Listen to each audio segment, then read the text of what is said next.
ગુજરાતી જલસો આ અજીતભાઈ અને પાર્થિવભાઈના વિચારોથી થયું અને હમણાં જ મને ખબર પડી.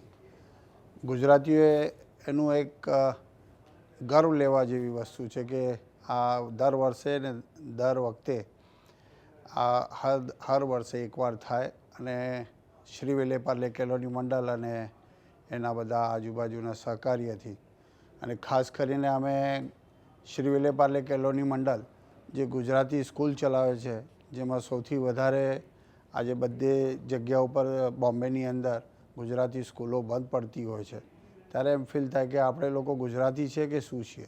અને એ હિસાબે આજે જ્યારે મને ખબર પડી અજીતભાઈ અને પાર્થિવભાઈના મોઢેથી, તો મને લાગ્યું કે આમાં વધારેથી વધારે આપણે બધાએ સહભાગ લેવો જોઈએ અને એના કરતાં આપણે ગર્વ મહેસૂસ કરવો જોઈએ કે આ દર વર્ષે આ થાય, એની અમે બધા ઈચ્છીએ છીએ. જય હિન્દ, જય મહારાષ્ટ્ર.